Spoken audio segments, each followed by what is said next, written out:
भारत एक पौराणिक काल में अपने वेदों के लिए जाना जाता था, मगर अब आज के इस बढ़ते दौर में, इस इंफॉर्मेशन टेक्नोलॉजी के दौर में सब कुछ बदल गया है। इंफॉर्मेशन टेक्नोलॉजी कोई ऐसी चीज नहीं कि जिसने सिर्फ अमीर लोगों को ही प्रभावित किया है। समाज का हर तबका इसके कारण एक नई दुनिया को देख सकता है। आम लोगों की तरह वेद नारायण मुखर्जी भी कोलकाता के छोटे से घर में कुछ ऐसे ही कारण से, यानी कि इंफॉर्मेशन टेक्नोलॉजी के जाल को समझने की कोशिश कर रहा था। वो पसीने में डूबा, वो अपने लिविंग रूम में इधर उधर टहल रहा था, जैसे कि वो कुछ का इंतजार कर रहा हो।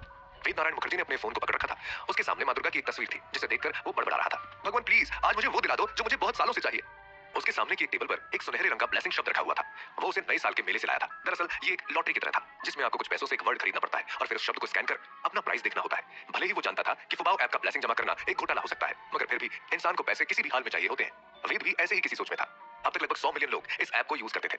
100 मिलियन लोगों को 200 मिलियन की नकद मिलेगा, यानी सब में डिस्ट्रीब्यूट होगा। यहाँ तक कि अगर वे बहुत प्रयास करते हैं तब भी उसके लिए लाल पैकेट में कुछ रुपए प्राप्त करना भी मुश्किल होगा। वेद मुखर्जी यही सब दिमाग में कैलकुलेट कर रहा था, लेकिन कुछ भी हो, उसने कई दिन तक इसका इंतजार किया था। इस कंपनी ऐप पर एक ऑनलाइन मीटिंग भी चल रही थी। इस मीटिंग के बाद ही लोगों को रिजल्ट मिलने वाला था। यह देखते हुए कि मीटिंग का कार्यक्रम कल समाप्त होने वाला है, उसने फुबाओ ऐप खोला और ऑब्सक्योर आइकन पर क्लिक किया। इसके तुरंत बाद स्क्रीन चमक उठी। जब स्कैन फ्रेम बाहर आया तो स्क्रीन के नीचे एक स्कैन प्रोग्रेस लाइन दिखाई दी। अरे यार, ये ऐप क्या कर रहा है? मीटिंग खत्म होने वाला है और ये पागल लोग नया अपडेट दे रहे हैं। क्या ये पागल लोग हैं? वेद नारायण मुखर्जी ने अपना सिर हिलाया और सवाल को नजरअंदाज कर दिया।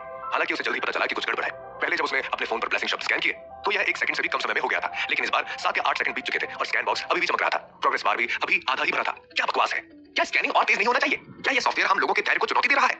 अंत में प्रोग्रेस बार अपने अंत तक पहुंच गई। स्कैन बॉक्स गायब हो गया और उसके फोन की स्क्रीन पर ब्लेसिंग चरित्र की एक स्पष्ट उच्च परिभाषा वाली तस्वीर दिखाई दी। हालांकि जो दिखना चाहिए था वो नहीं दिखा। तस्वीर के नीचे एक स्कैन रिजल्ट संकेत था। वेद मदद नहीं कर सका, लेकिन उसने अपने दिल में इस अपडेटेड सॉफ्टवेयर के लिए डिजाइनर और कोडिंग टीम को गाली दिया। यह पता चला कि स्कैन पूरा होने के बाद परिणाम तुरंत सामने आएगा। ऐसा क्यों था कि अपडेट के बाद भी उसे रिजल्ट देखने के लिए क्लिक करना पड़ा? अभी का एक एक पल भी उस पर भारी था। क्या यह जरूरत से ज्यादा नहीं था? हालांकि उसके गाली के बावजूद उसकी उंगली फिर भी बिना किसी हिचकिचाहट के उस पर क्लिक करती है। स्कैन का जो परिणाम आया उसने उसे चकित कर दिया। वो हैरानी से अपने फोन को देख रहा था। मोबाइल पे स्कैन रिजल्ट दिखा। Golden text material cardboard carbonic compound manufacturing date 45 day ago. Scan के रिजल्ट की व्याख्या देखकर वेद की आंखों की पुतलियां उसकी जेब से लगभग बाहर निकल गई। वो खुद में बोला, ये क्या बकवास है? ये वो नहीं जो मुझे चाहिए था। हो सकता है फुबाओ का सॉफ्टवेयर बहुत बढ़िया हो, केवल एक स्कैन के साथ वो इस किसी भी डाटा को एनालाइज कर सकता है। हालांकि ये कैसे संभव है? क्या ये लोग मेरे साथ मजाक कर रहे हैं? वेद हैरान था। तभी उसके फोन पर एक बॉक्स आया। स्कैनिंग सफल रही। क्या आप इसे डाउनलोड करना चाहेंगे? नो, यह डाउनलोड एक एनर्जी पॉइंट का यूज होगा। वेद को कुछ समझ नहीं आ रहा था। उसके दिमाग में कुछ बातें चल रही थी। इसका क्या मतलब है? क्या ये लोग चाहते हैं कि मैं इस तस्वीर को डाउनलोड करके सेव करूं? यह सिर्फ एक बेकार सा शब्द है। मैं इस तस्वीर को क्यों डाउनलोड करूं? और यह एनर्जी पॉइंट क्या है? आप झांसा दे रहे होंगे। वेद दंग रह गया। सहज रूप से रद्द करने के विकल्प पर क्लिक करना चाहता था। हालांकि जब उनकी उंगली ने स्क्रीन को छुआ तो उन्हें पता नहीं क्यों, लेकिन एक पल के लिए झिझकने के बाद भी उन्होंने उसे डाउनलोड करने के लिए क्लिक किया और फिर वह प्रोग्रेस बार फिर से दिखाई दी। इस बार प्रोग्रेस और भी धीमी गति से चढ़ी। लगभग 1 मिनट के बाद वह वेद का धैर्य खत्म होने वाला ही था। तभी प्रोग्रेस बार आखिर में अपने अंत तक पहुंच गई। इसके तुरंत बाद स्क्रीन चमक उठी और फिर ब्लेसिंग का एक सुनहरा शब्द रहस्यमयी तरीके से आकाश से नीचे उतरा और वेद के पैरों पर उतर गया। उसने मेज पर धन्य शब्द को देखा और फिर दूसरे शब्द को देखा जो बिल्कुल वैसा ही दिख रहा था। वेद की आंखें अपनी जेब से लगभग निकल चुकी थी। डाउनलोड क्या था? क्या आपने अपने फोन में इंटरनेट से कुछ डाउनलोड नहीं किया था? वह ब्लेसिंग शब्द के साथ क्या था जो अचानक उनके पैरों में गिर गया? वेद ने पहले अपना फोन फेंक दिया और अपने घर को देखने लगा। वो छत को ज्यादा घूर कर देख रहा था। वेद थोड़ी देर के लिए दंग रह गया। फिर वो पास आया और धीरे से नीचे झुक के उस ब्लेसिंग शब्द को उठाया। उसके बाद उसने ध्यान से उसकी तुलना मेज पर लगे ब्लेसिंग शब्द से की और उसके एक कोने को कच्चा भी चीर दिया। अंत में उसे पूरा यकीन हो गया कि जो ब्लेसिंग शब्द उसने डाउनलोड किया था वो बिल्कुल वैसा ही था जैसा जिस पर उसने 500 रुपए खर्च किए थे और ये असली है। वेद ने सांस के लिए हांफते हुए अपनी जगह से उठा और फिर अचानक रेफ्रिजरेटर की तरफ गया। उसने सुपरमार्केट में खरीदी गई बियर की एक बोतल निकाली जो समाप्त होने वाली थी और एक ही बार में सब पी गया। फिर वह मदद नहीं कर सका, लेकिन जोर से हंसा। ये हुई ना बात, इस बार ऊपर वाले ने मुझे याद कर ही लिया। हंसने के बाद वेद ने बिना किसी हिचकिचाहट के अपने पर्स में से सारे पैसे निकाल लिए। फिर उसने अपना फोन रखा, बिलों के ढेर का सामना किया और एक बार फिर फुबाओ ऐप का स्कैनिंग सॉफ्टवेयर खोला। मुझे इसे स्कैन करने में सक्षम होना है। क्या कमाल की तरकीब है, मजा आ गया। मुझे इसे डाउनलोड करने की सारी बारीकी सीखनी होगी। सॉफ्टवेयर खोलने के बाद वेद ने अपने दिल में बिना रुके प्रार्थना करना शुरू कर दिया। वह जानता था कि सामान्य परिस्थितियों में यह सॉफ्टवेयर केवल ब्लेसिंग शब्द को ही पहचान सकता है। अगर यह कुछ और स्कैन करता है तो यह मूल रूप से कोई परिणाम नहीं देगा। लेकिन ब्लेसिंग का एक गुच्छा डाउनलोड करने का क्या फायदा? क्या आप नए साल के मेले में जाना चाहते हैं और अपने ब्लेसिंग को बेचने के लिए यह एक ऑनलाइन साइट लगाना चाहते हैं? अगर वेद स्टॉल लगाने को भी तैयार था तो कल नव वर्ष की पूर्व संध्या थी। वह केवल आधा दिन ही व्यापार कर पाएगा तो वह कितना पैसा कमा सकता था? हालांकि अगर वह इस तरह से पैसे डाउनलोड कर सकता है तो वह अमीर हो जाएगा। इस वक्त उसके पास केवल 1000 रुपए से अधिक नहीं थे। 1000 केवल एक बार डाउनलोड करने से 2000 रुपए बन सकते हैं और एक और 2000 एक बार डाउनलोड करने के बाद 4000 बन सकते थे। यदि वह इस चीज को लगातार 1 दर्जन बार डाउनलोड कर सकता है तो वह आसानी से करोड़पतियों की श्रेणी में प्रवेश कर सकेगा, जो कि भारत में कोई आम बात नहीं थी। पूर्ण यह देखकर कि स्कैन के लिए प्रगति बार वास्तव में फोन की स्क्रीन पर दिखाई दे रहा था, वेद इतना उत्साहित था कि उसके दोनों हाथ थोड़े कांप रहे थे। सभी स्टेज लगभग पिछली बार की तरह ही थे। वेद ने इस बार पैसों को स्कैन करने से पहले अपने घर के सभी दरवाजे और खिड़की बंद कर दिए थे। वेद स्कैन परिणामों के स्पष्टीकरण को देखने के मूड में बिल्कुल भी नहीं थे। उसे तो बाद में डाउनलोड के रिजल्ट से मतलब था। लगभग 1 मिनट बाद डाउनलोड को अंत में पढ़ा गया, लेकिन फिर वेद ने बिलों का ढेर नहीं देखा जिसकी उसे उम्मीद थी कि वे पतली हवा से बाहर दिखाई देंगे। इसके बजाय उसने देखा कि 100 रुपए का एक टूटा हुआ बिल धीरे धीरे मेज पर गिर रहा है। वो आश्चर्य में पड़ गया। सिर्फ एक ही क्यों है? वेद दंग रह गया। उसने ध्यान से देखा, केवल यह महसूस करने के लिए कि जो बिल अभी डाउनलोड किया गया था वो बिल्कुल वैसा ही था जैसा उसके हाथ में था, जो शीर्ष शीट पर था। ऐसा लग रहा था कि यह स्कैनिंग सॉफ्टवेयर बहुत शक्तिशाली नहीं था। यह केवल एक समय में केवल एक ही आइटम को डाउनलोड कर सकता था। अगर मुझे पहले पता होता, मुझे उसके ऊपर 1000 रुपए लगाने चाहिए थे। ठीक है, वैसे एक बार में सबसे खराब सिचुएशन में अगर 1000 लोगों ने भी 100 रुपए निकाले होंगे तो कोई भी नुकसान नहीं होगा। वेद यही सब सोच रहा था। फिर उसे ख्याल आया कि एक बार और कोशिश करते हैं। लेकिन दुर्भाग्य से जब उसने तीसरी बार यह सॉफ्टवेयर को शुरू करने की कोशिश की और 1000 का बिल रखा डाउनलोड करने के लिए, तो पहले कुछ कदम सही थे, लेकिन जब उसने डाउनलोड करने के लिए क्लिक किया तो उसके फोन पर एक नोटिफिकेशन बॉक्स आया। क्षमा करें, आपके पास डाउनलोड करने के लिए पूरे एनर्जी पॉइंट नहीं है।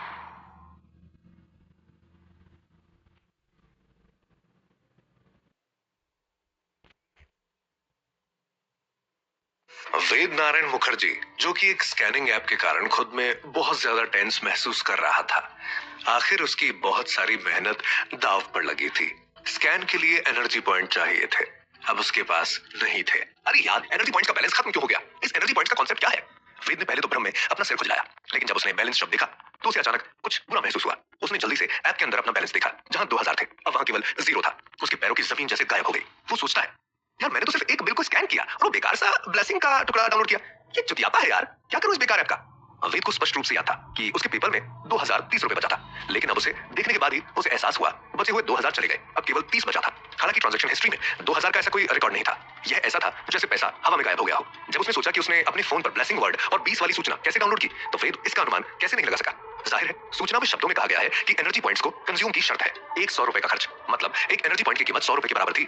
यह जानने के बाद वेद का अमीर बनने का सपना तुरंत टूट गया, क्योंकि हर बार जब उसने कुछ डाउनलोड किया तो उसके लिए 100 रुपए का खर्च आया। तो 100 बिलों को स्कैन करने और डाउनलोड करने का कोई मतलब नहीं था। इसके अलावा स्पष्ट रूप से इस तरीके का उपयोग करके उसने जो पैसा डाउनलोड किया था, यहाँ तक कि उस पर सीरियल नंबर भी ठीक वैसा ही था जैसा उसने स्कैन किया था।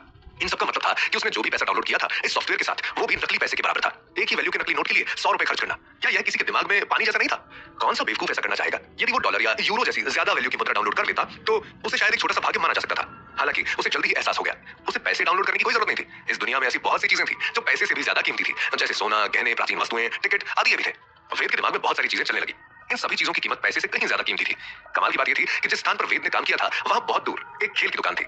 अगर वह इन वस्तुओं को स्कैन करना चाहता था तो वो कभी भी जा सकता था। यह उसके लिए कोई लॉटरी से कम नहीं था। एक मिडिल क्लास लड़के के लिए यह भी बहुत बड़ी बात थी। इसलिए वेद, जो एक पल पहले बेहद निराश था, अचानक फिर से ऊर्जावान हो गया। उसकी दोनों आंखें उत्साह से झपक रही थी। कोई भी उसे देख के बता सकता था कि वो बहुत ज्यादा खुश है। वेद को सबसे ज्यादा भ्रमित करने वाली बात यह थी कि फुबाओ ऐप की अपने फोन पर ब्लेसिंग स्कैन की क्षमता इस तरह कैसे हो गई। हालांकि उसने नहीं सोचा था कि दूसरे लोगों के फोन पर इस तरह की स्थिति होगी। फिर भी उसने सावधानी से कुछ कॉल किए और कुछ पुराने दोस्तों से उसके बारे में पूछा। यह कंफर्म करने के बाद कि दूसरे व्यक्ति के फोन पर सॉफ्टवेयर एक नॉर्मल वर्जन था, उसे आखिरकार राहत मिली और उत्साह से अपनी मुट्ठी उसने बांध ली। अगले दिन 9 वर्ष की पहले की शाम थी।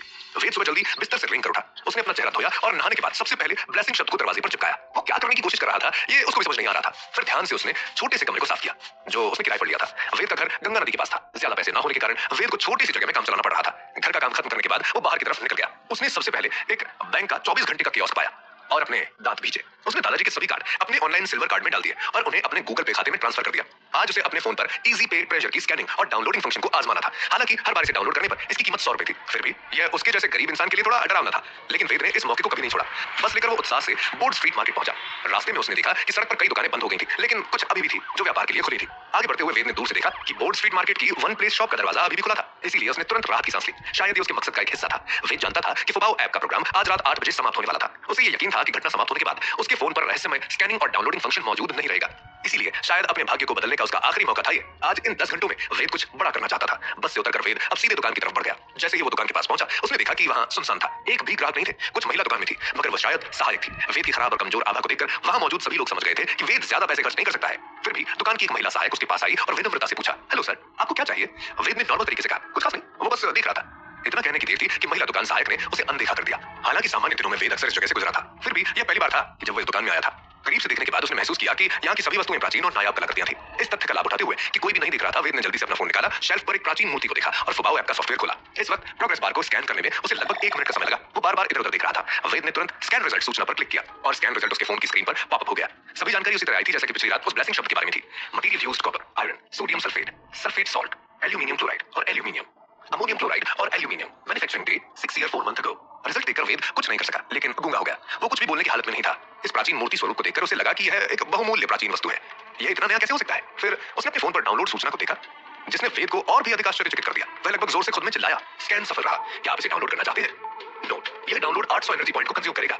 वेद मन में बोलता है, 800 एनर्जी पॉइंट? हस्तशिल्प की ऐसी चीज को डाउनलोड करने के लिए वास्तव में इतने सारे एनर्जी पॉइंट की जरूरत है? अगर मैं एक एनर्जी पॉइंट को कैलकुलेट करूं तो एक एनर्जी पॉइंट के लिए 100 रुपए चाहिए, यानी 800 के लिए आपको 80,000 की जरूरत होगी। हे भगवान, कहां से आएगा इतना? वेद को तुरंत लगा कि उसे बरगलाया गया है, उसके साथ चीटिंग हुई है, क्योंकि कुछ भी हो जाए ये केवल एक आधुनिक कलाकृति थी, इसीलिए शायद से उसकी कीमत 80,000 नहीं हो सकती थी। वो मूर्ति के बारे में ज्यादा तो नहीं जानता था, मगर जितना जानता था उस हिसाब से घाटे का सौदा था। अगर उसने वास्तव में इस एक डाउनलोड करने के लिए पैसे खर्च किए तो कहना गलत नहीं होगा कि उसने अपनी जिंदगी बर्बाद कर ली। वह अपनी जान नहीं देने वाला था इस डील के लिए। हालांकि उसने तब महसूस किया कि सॉफ्टवेयर के डाउनलोड फंक्शन का उपयोग करके किसी भी फिजिकल ऑब्जेक्ट को डाउनलोड करने के लिए 3 पैरामीटर हैं। पहला है एनर्जी पॉइंट, दूसरा है सामान का वजन और तीसरा है सामान का क्वालिटी। कहीं भी इस डाउनलोड में सामान के दाम का कोई जिक्र नहीं है। इसके बारे में सोचते हुए वेद ने स्वाभाविक रूप से अपना डाउनलोड रद्द कर दिया और अपने फोन को एक नीले और सफेद चीनी मिट्टी के बर्तन प्लेट पर फोकस किया। जैसा कि उम्मीद था, इस स्कैन के बाद यह पता चला कि यह सेरेमिक प्लेट है जो कम से कम 100 साल से हवा और ठंड का अनुभव कर रही थी। वास्तव में 1 वर्ष से भी कम पुरानी थी। इस चीनी मिट्टी के बर्तन प्लेट को डाउनलोड करने के लिए जरूरत थी 10 एनर्जी पॉइंट की। इसीलिए वेद ने इस आधार को समझा कि किसी सामान को डाउनलोड करने के लिए जिन एनर्जी पॉइंट की आवश्यकता होती है वो ज्यादातर उसके वजन पर आधारित होते हैं, न कि उसके वास्तविक दम पर। वेद ने यह